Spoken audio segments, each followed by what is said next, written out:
le jour où j'ai commencé à vraiment parler et à dire ma propre vérité, à dire qui je suis.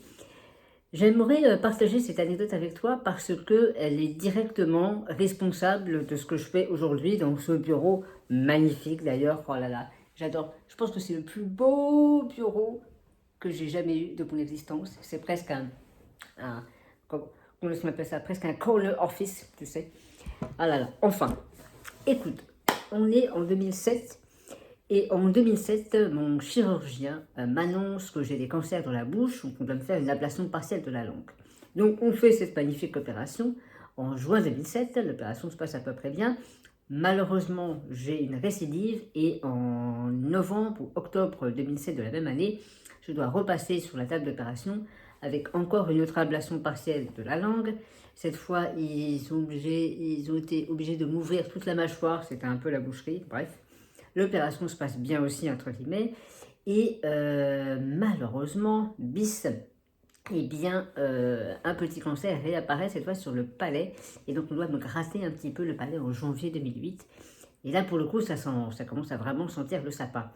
Et je me rappelle très bien qu'à ce moment-là, dans mon existence, comment dire, j'avais beaucoup de mal à dire ce que je voulais et ce que je ne voulais pas.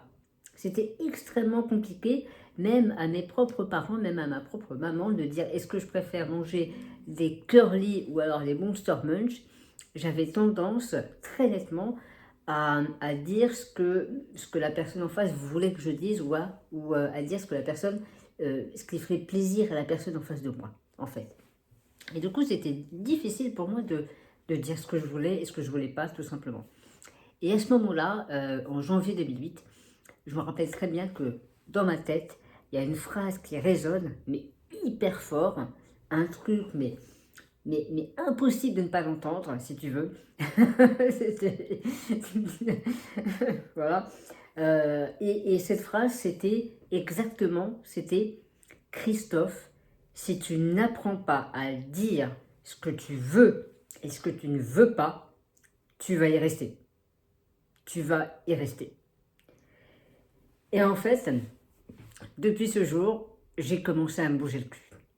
J'ai commencé à me bouger les fesses.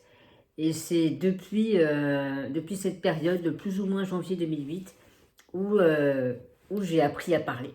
Où j'ai appris à m'exprimer, à dire les choses au niveau de l'oralité, avec la bouche, la langue, tout ça. Parce qu'avant, j'avais appris à le faire étant timide, mais plus avec la musique au travers du piano et du violon, et avec mon corps, avec la grimpe. Je disais ma propre vérité, ma propre légende personnelle, quelque part, via le corps, via le mouvement, et via les émotions, via la musique.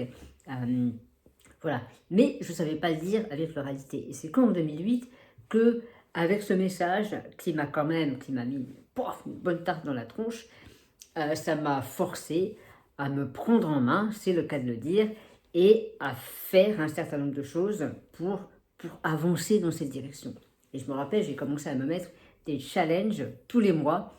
Un des tout premiers challenges que je m'étais donné, je le notais, c'était Christophe, à chaque fois que tu demandes un croissant à la boulangerie, demande-le avec plus de volume. Mon challenge, c'était simplement de parler plus fort lorsque je demandais un croissant en bas de chez moi, à la boulangerie Pichard, dans le 15e à Paris, je me rappelle très bien. Et, et j'ai commencé comme ça. Et ensuite, j'ai fait des formations, je me suis fait accompagner, je me suis fait coacher, puis une psychothérapie, puis patati patatou. Mais en fait, tout est vraiment parti de là. Et c'est quelque part grâce à cet enchaînement de 3 cancers, de 3 carcinomes, qui était un petit peu tendu quand même, parce que je ne savais pas si je pourrais reparler, remanger, re-embrasser, reboire à ce moment-là. C'était chaud. Et c'est à partir de ce moment-là que j'ai commencé à apprendre à dire les choses simplement. Et du coup, aujourd'hui, je peux dire avec beaucoup de simplicité que c'est grâce à ces cancers-là qu'aujourd'hui, je suis capable de partager beaucoup plus. C'est grâce à ces cancers qu'aujourd'hui, par exemple, je fais des conférences en entreprise. Mais en 2007-2008, laisse tomber, c'était impossible. Impossible, impossible. Parce que déjà, dire quelque chose de simple à juste une seule personne, c'était compliqué pour moi. D'accord. Donc, donc, littéralement parlant, c'est grâce à tout ce qui m'est arrivé, ou en tout cas j'ai fait de tout ce qui m'est arrivé quelque chose de plutôt entraînant, de plutôt motivant, et cette énergie de colère quelque part, j'ai eu suffisamment de chance et de courage, je pense, pour la mettre dans de la construction, pour aller de l'avant et pour essayer de faire un petit peu mieux simplement que la veille. Et puis voilà ce que je voulais dire aujourd'hui. Je m'arrête là. Dis-moi un peu si toi aussi tu as eu peut-être des moments comme ça dans ton existence un peu qui t'ont vraiment marqué à tel point qu'il y a un truc à l'intérieur qui a fait et du coup tu es allé dans une autre direction dans ton existence. J'aime beaucoup entendre ce genre d'histoire parce que je trouve ça très inspirant et ça démontre bien que malgré la fatalité, malgré la tragédie de la vie, il y a aussi des belles histoires, il y a aussi des personnes qui font quelque chose de magnifique avec le tragique. Et même si tout le monde n'y arrive pas, soyons honnêtes, soyons sincères et francs, même si tout le monde n'y arrive pas, je crois qu'on a tous, en tout cas, la possibilité de faire quelque chose de vraiment magnifique avec les grosses tuiles qui nous arrivent, en fait. Voilà. Dis-moi, qu'est-ce que ça t'inspire? Et puis voilà.